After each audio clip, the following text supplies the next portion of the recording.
नमस्कार मित्रो, आज आपण तंत्रज्ञानावर आधारित अत्याधुनिक मौद्रिक व्यवस्थेमधील एका महत्त्वपूर्ण विषयावरती आज आपण चर्चा करणार आहोत. विद्यार्थी मित्रो, ब्लॉकचेन टेक्नॉलॉजी किंवा क्रिप्टोकरन्सी किंबहुना बिटकॉइन व तत्सम क्रिप्टोकरन्सीबद्दल आपण सर्वांनीच अनेक ठिकाणी वेगवेगळ्या माध्यमातून काही माहिती आपण घेतलेली असते. परंतु ब्लॉकचेन टेक्नॉलॉजी व आभासी चलन म्हणजेच क्रिप्टोकरन्सी याविषयी आज आपण शास्त्रीय माहिती घेणार आहोत. विद्यार्थी मित्रो, जगभरातील वेगवेगळ्या अर्थव्यवस्थांच्यामध्ये चलनाचा विकास व त्या विकासाच्या वेगवेगळ्या अवस्था जर आपण पाहिल्या तर पूर्वीपासून ते आजपर्यंत आपण वेगवेगळ्या अवस्थांच्यामधून गेलेलो आहोत. या सर्व अवस्थांचा जर आपण अभ्यास केला तर आपणास असे दिसून येईल, चलन व्यवस्थेमध्ये किंबहुना करन्सी सिस्टममध्ये अनेक वेगवेगळ्या प्रकारचे बदल हे होत आहेत. त्यामधील काही बदल हे तंत्रज्ञानावर आधारित असल्यामुळे अलीकडील काळात मॉनिटरी सिस्टममध्ये मोठ्या प्रमाणात अत्याधुनिक तंत्रज्ञानाचा वापर हा होत असल्याचे आपणास पाहावयास मिळत आहे. याच तंत्रज्ञानाचा एक आविष्कार म्हणजेच आज जगभरातील काही देशांच्यामध्ये वापरले जाणारे क्रिप्टोकरन्सी तंत्रज्ञान. आज आपण या तंत्रज्ञानाची अधिक माहिती घेणार आहोत. विद्यार्थी मित्रो, जगभरातील विविध अर्थव्यवस्थांच्यामध्ये आपण चलन व्यवस्थेच्या विकासाच्या वेगवेगळ्या अवस्था जर आपण पाहिल्या तर आज आपणास असे म्हणता येऊ शकते की या अर्थव्यवस्थांचा विकास किंवा त्यांचा प्रवास हा पैसा विरहित अर्थव्यवस्थेकडून पैसा विरहित अर्थव्यवस्थेकडे होत असल्याचे आपणास दिसून येईल. म्हणजेच या ठिकाणी लौकिक अर्थाने जेव्हा पूर्वीच्या काळी अर्थव्यवस्थेत आर्थिक व्यवहारासाठी पैसा हे माध्यम अस्तित्वात नव्हते, तथापि नंतरच्या काळात वस्तू पैसा, धातू पैसा, कागदी चलन, प्लास्टिक चलन, त्याचबरोबर डिजिटल करन्सी यासारख्या वेगवेगळ्या माध्यमांचा आविष्कार झाला. आणि आज आपण या स्थितीला येऊन पोहोचलेलो आहोत की आपण विनिमय व्यवहारासाठी, मूल्य संचयासाठी जे वेगवेगळ्या प्रकारच्या करन्सी इंट्रोड्यूस केल्या की त्या आज नामशेष होण्याच्या मार्गावरती आहेत की काय, अशा आज विकासाच्या एका विशिष्ट अवस्थेपर्यंत आपण पोहोचलेलो आहोत.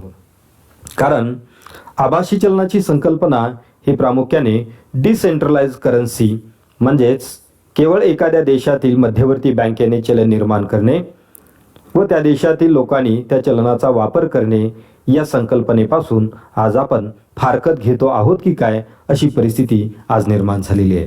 कारण जगभरातील अनेक क्रिप्टोकरन्सी कंपन्या या आपली चलने निर्माण करत आहेत व जगभरातील अनेक लोक त्याचा प्रत्यक्षात आर्थिक देवाणघेवाणीसाठी, मूल्य संचयासाठी किंबहुना सट्टेबाजीसाठी या करन्सीचा वापर करत आहेत. त्यामुळे आज आपण पुन्हा एकदा लीगल टेंडर मनीपासून बाजूला जात आहोत की काय, अशा प्रकारची एक परिस्थिती आज निर्माण होते. या आभासी चलनाची जी आजची संकल्पना प्रत्यक्षात वापरली जात आहे त्याचा इतिहास जर आपण त्या ठिकाणी पाहिला तर आपणास असे दिसून येईल की आभासी चलनाची संकल्पना ही ब्लॉकचेन टेक्नॉलॉजीवरती अवलंबून आहे.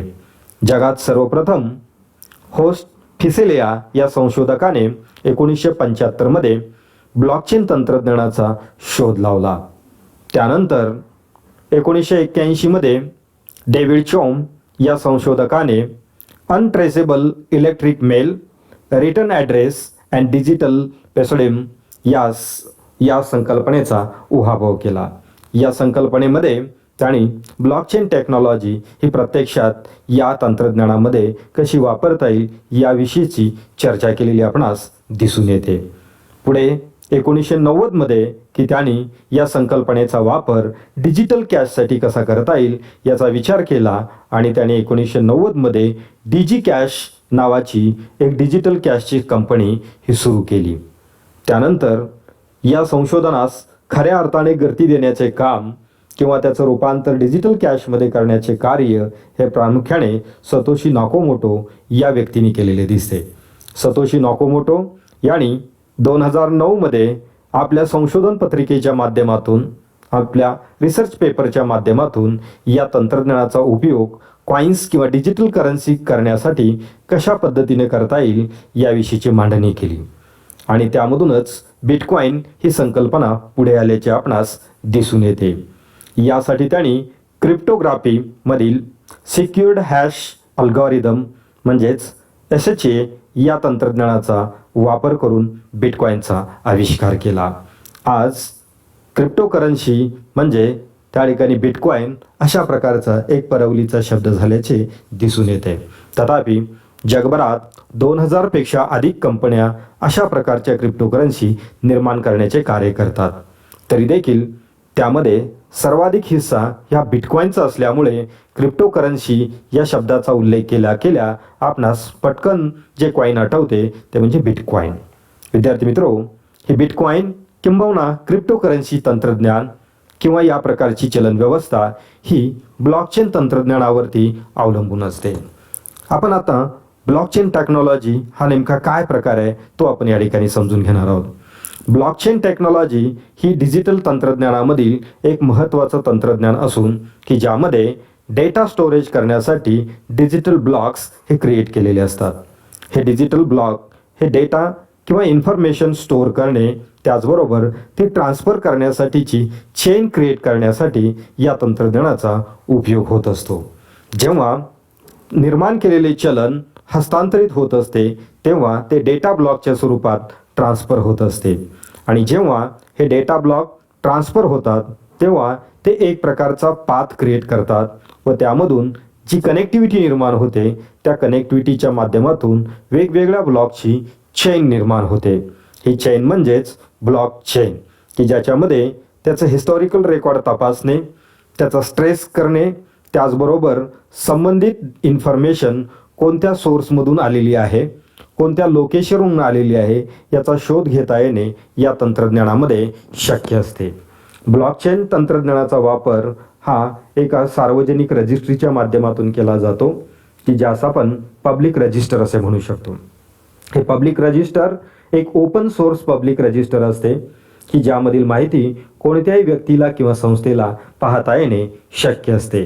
म्हणजेच डिजिटल ब्लॉक किंवा क्रिप्टोकरन्सीचे डेटा ब्लॉक्स कोणत्या ठिकाणावरून कोणत्या ठिकाणी ट्रान्सफर झालेले आहेत, कोणत्या पोर्टलवरून कोणत्या पोर्टलकडे ट्रान्सफर झालेले आहेत याबद्दलची संपूर्ण माहिती या ओपन सोर्स पब्लिक रजिस्टरच्या माध्यमातून उपलब्ध होत असते. जगभरातील अनेक कंपन्या अशा प्रकारचे रजिस्टर मेंटेन करण्याचे काम करत असतात की ज्या रजिस्टरमध्ये जगभरातील सर्व व्यक्तींनी केलेल्या ब्लॉकचेन किंवा त्या संदर्भातील क्रिप्टोकरन्सीच्या व्यवहाराची यामध्ये रिअल टाइम पद्धतीने नोंद होत असते. हे एक आभासी चलन असल्यामुळे याचे ट्रान्सफर पीअर टू पीअर म्हणजेच थेट अदाता व प्रदाता या दोघांच्यामध्ये ट्रान्सफर होत असते. या संदर्भातील माहिती ठेवणाऱ्या रजिस्ट्री कंपन्यांच्या बाबतीमध्ये एक सगळ्यात महत्त्वाची बाब म्हणजे ज्या कंपन्या एखाद्या क्रिप्टोकरन्सीचा सर्वाधिक मोठा इतिहास हा दाखवू शकतात व त्याचे पुरावे सादर करू शकतात ती पब्लिक रजिस्ट्री ही सर्वाधिक ग्राह्य मानली जाते. म्हणजेच क्रिप्टोकरन्सीच्या बॅकग्राऊंडला कार्यरत असणारी ब्लॉकचेन टेक्नॉलॉजी ही त्या ठिकाणी इन्फॉर्मेशन किंवा डेटा ब्लॉक ट्रान्सफर करण्याच्या संदर्भातले हे तंत्रज्ञान असून ज्याचा वापर करन्सी ट्रान्सफरचे ट्रॅक रेकॉर्ड मेंटेन करण्यासाठी, त्याचबरोबर त्याच्या हालचालीवरती लक्ष ठेवण्यासाठी या तंत्रज्ञानाचा उपयोग होत असतो. प्रत्यक्षात या तंत्रज्ञानाचा उपयोग करून जे आभासी चलन निर्माण केले जात असते त्या संदर्भातली प्रक्रिया देखील आपण आज समजून घेणार आहोत. मित्रो, आभासी चलन हे एक डिजिटल चलन असून त्याच्या निर्मितीसाठी मोठ्या प्रमाणात संगणकीय प्रणालीची आवश्यकता असते. त्याचबरोबर डेटा मायनिंग करण्यासाठी किंबहुना क्रिप्टोकरन्सी मायनिंग करण्यासाठी संगणकाबरोबरच इंटरनेट सुविधा, त्याचबरोबर मोठ्या प्रमाणात इलेक्ट्रिसिटीची आवश्यकता असते. अशा प्रकारची सामग्री उपलब्ध झाली असता क्रिप्टोकरन्सी निर्माण करण्यासाठीची प्रक्रिया ही सुरू करता येते.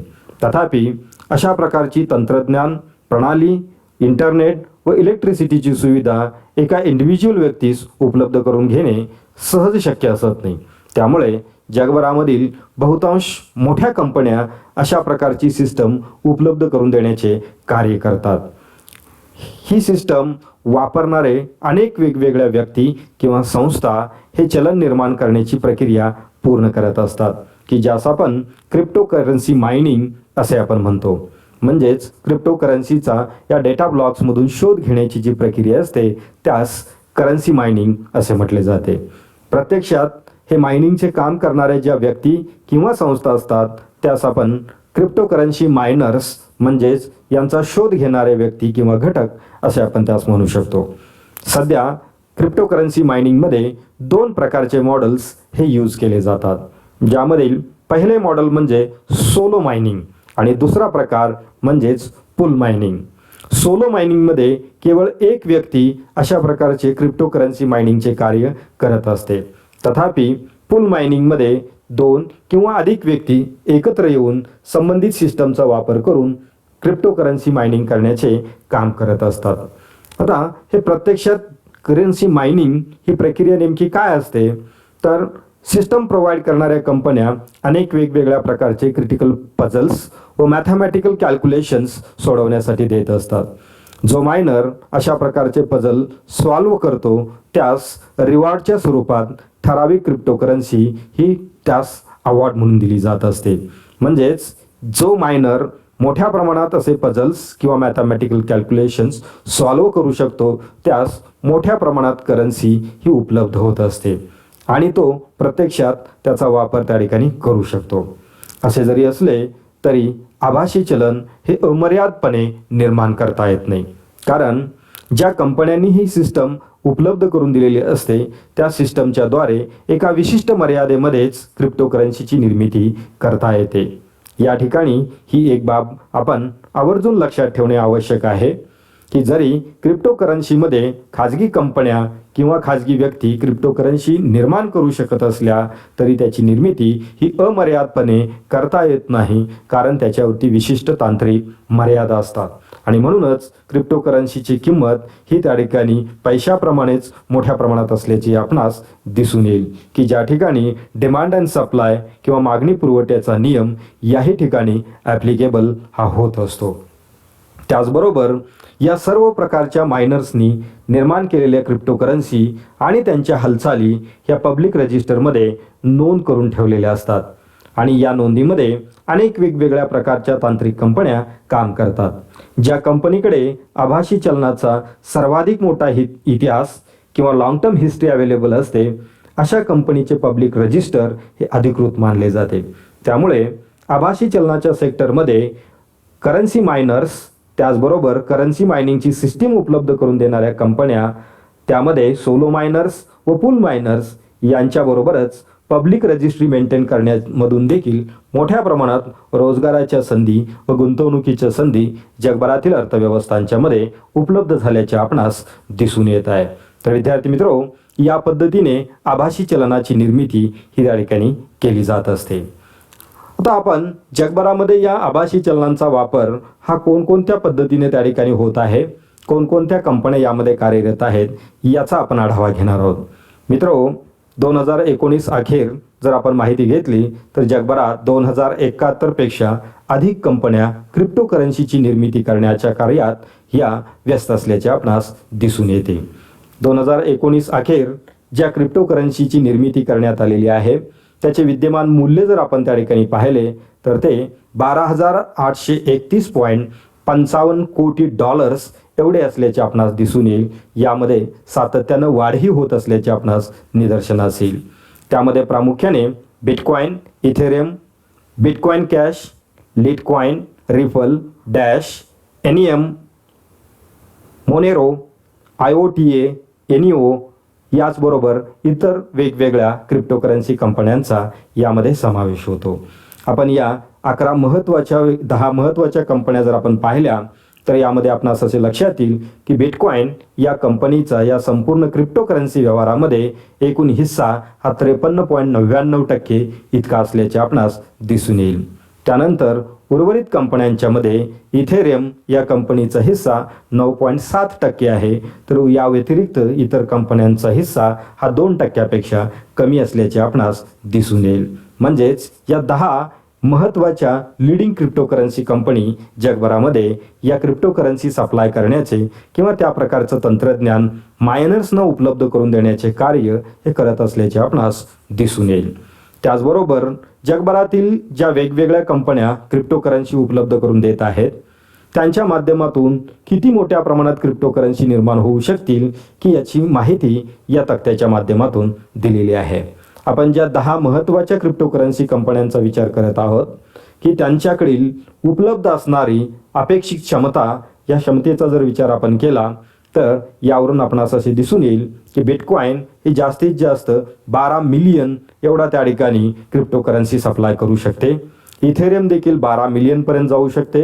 रेफेल 100 millions, bitcoin cash 21 millions, Litecoin 84 million, त्याचबरोबर स्टेलर 100 बिलियन्स, त्याचबरोबर कार्डोनो 45 बिलियन्स, एनिओ 100 मिलियन्स, मोनेरो 184 मिलियन्स आणि डॅश 18.92 मिलियन्स एवढ्या मोठ्या प्रमाणात आभासी चलन निर्मिती करण्याची या कंपन्यांची क्षमता आहे. यापेक्षा अधिक मोठ्या प्रमाणात करन्सी निर्माण करता येणे या कंपन्यांना शक्य होणार नाही. म्हणजेच एकूणच जगभरामध्ये अनेक वेगवेगळ्या कंपन्या क्रिप्टोकरन्सी निर्माण करत असल्या तरी त्यांच्या क्रिप्टोकरन्सीच्या निर्मितीवरती खूप मोठ्या प्रमाणात मर्यादा आहेत. त्या मर्यादेच्या पलीकडे त्याची निर्मिती करता येणे शक्य नाही आहे. त्यानंतर आपण भारतामध्ये प्रत्यक्षात या आभासी चलनाची परिस्थिती किंवा त्याचा प्रत्यक्ष वापर नेमका कसा आहे आणि त्याबाबत रिझर्व्ह बँक ऑफ इंडियाची भूमिका काय आहे ही माहिती आपण यामध्ये घेणार आहोत. मित्रो, भारतामध्ये आभासी चलनास अद्याप लीगल टेंडर मनी म्हणजेच विधिग्राह्य पैसा म्हणून कोणत्याही पद्धतीने मान्यता ही दिलेली नाही. तरी देखील भारतामध्ये अनेक वेगवेगळ्या कंपन्या आणि व्यक्ती आभासी चलनाच्या माध्यमातून व्यवहार करत आहेत. किंबहुना जगभरातील अनेक मल्टीनॅशनल कंपन्या जसे की डेल किंवा इतर वेगवेगळ्या मोठ्या ब्लॉकचेन टेक्नॉलॉजीशी संबंधित व्यवहार करणाऱ्या कंपन्या, इलेक्ट्रॉनिक्समधील कंपन्या, कंझ्युमर रिटेलर्समधल्या कंपन्या की या बिटकॉइन्स किंवा यासारख्या क्रिप्टोकरन्सीचा स्वीकार करून आपल्याकडील वस्तू व सेवा देत असताना दिसून येतात की ज्यामध्ये भारतात असणाऱ्या देखील अनेक वेगवेगळ्या कंपन्यांचा समावेश यामध्ये आपणास करता येईल. म्हणजेच जरी भारतात रिझर्व्ह बँक ऑफ इंडियाने क्रिप्टोकरन्सीला विधिग्राह्य पैसा म्हणून मान्यता दिलेली नसली तरी देखील RBIच्या परोक्ष अनेक वेगवेगळ्या प्रकारचे व्यवहार या क्रिप्टोकरन्सीच्या माध्यमातून होत आहेत. अनेक लोक या क्रिप्टोकरन्सी हे विनिमयाचं माध्यम किंवा करन्सी म्हणून न वापरता ती एक गुंतवणुकीसाठीची वस्तू किंवा ॲसेट म्हणून देखील त्याची खरेदी करत असतात. कारण दिवसेंदिवस क्रिप्टोकरन्सीचे मूल्य हे वाढत असल्यामुळे त्यामध्ये गुंतवणूक करून ते धारण करण्याची प्रवृत्ती देखील वाढत असते.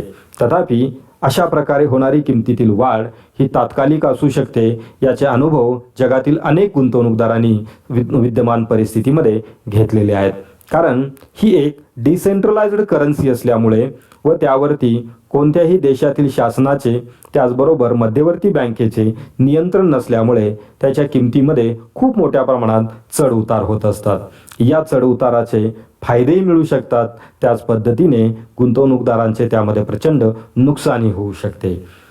म्हणजेच आभासी चलन हे त्या ठिकाणी भारतात प्रत्यक्षात चलन म्हणून मान्यता दिलेली वस्तू नाही हे आपणास त्या ठिकाणी समजून घेणे आवश्यक आहे. आणि त्यामुळे भारतातील बँकिंग सिस्टमच्या बाबतीमध्ये या आभासी चलनाचा प्रत्यक्ष वापर हा केला जात नाही. म्हणजेच आभासी चलन हे बँकिंग व्यवहाराच्या परिघाबाहेर असल्याचे आपणास त्या ठिकाणी दिसून येईल. तथापि या सिस्टममध्ये आभासी चलन बँकिंग व्यवहारासाठी कसे वापरता येईल यासाठी रिझर्व्ह बँक ऑफ इंडिया सातत्याने प्रयत्न करत आहे. त्यावरती वेगवेगळ्या तज्ज्ञांच्या माध्यमातून मार्गदर्शनही घेत आहे. हैदराबाद येथील IDRBT या संस्थेच्या माध्यमातून ब्लॉकचेन टेक्नॉलॉजीचा भारतातील बँकांच्यासाठी कसा वापर करता येईल यासाठी अनेक वेगवेगळ्या पद्धतीने संशोधन देखील सुरू असल्याचे आपणास दिसून येईल. फेब्रुवारी 2008मध्ये रिझर्व्ह बँक ऑफ इंडियाने डॉक्टर सुदर्शन सेन यांच्या अध्यक्षतेखाली फिनटेक अँड डिजिटल बँकिंग यावरील एक कार्यगटाची स्थापना केलेली असून या कार्यगटाच्या समोर दिलेला सर्वात महत्त्वाचा टास्क म्हणजे की या देशातील बँकिंग संस्थांच्या मध्ये ब्लॉकचेन टेक्नॉलॉजीचा व या क्रिप्टोकरन्सी सारख्या तंत्रज्ञानाचा वापर हा नेमका कसा करता येईल याचा अभ्यास या समितीवरती सोपवण्यात आलेला होता. या कार्यगटाने क्रिप्टोकरन्सीचा वापर हा बँकिंग संस्थेमध्ये करण्याबाबतची शिफारस केलेली आहे. तथापि रिझर्व्ह बँक ऑफ इंडियाने या दृष्टिकोनातून अजूनही काही महत्त्वपूर्ण पावले उचललेली दिसत नाहीत. याची अनेक कारणं आहेत. कारण भारतीय बँकिंग व्यवस्थेमधील हा ग्राहक जो आहे तो IT दृष्ट्या हा काही प्रमाणात इलिटरेट आहे किंवा सेमी लिटरेट आहे. त्याचबरोबर या देशामध्ये अशिक्षित, अल्पशिक्षित अशा लोकांची संख्या ही जास्त असल्यामुळे या क्रिप्टोकरन्सीच्या व्यवहारात मोठ्या प्रमाणात फसवणुकीचे प्रमाण त्या ठिकाणी दिसून येत आहे आणि त्यामुळे रिझर्व्ह बँक ऑफ इंडियाने सध्या तरी या चलनास हे विधिग्राह्य चलन म्हणून मान्यता दिलेली नाही. परंतु नजीकच्या काळात निश्चितपणे या भारतातील बँकिंग व्यवस्थेमध्ये किंवा या मौद्रिक व्यवस्थेमध्ये क्रिप्टोकरन्सी सारख्या करन्सी इंट्रोड्यूस होण्याची किंवा त्याचा प्रत्यक्ष वापर सुरू होण्याची शक्यता आपण नाकारू शकत नाही. तर विद्यार्थी मित्रो, आज आपण आभासी चलन आणि क्रिप्टोकरन्सी किंबहुना त्या संबंधितील ब्लॉकचेन टेक्नॉलॉजी याबाबतची सविस्तर माहिती या ठिकाणी आपण घेतलेली आहे. धन्यवाद.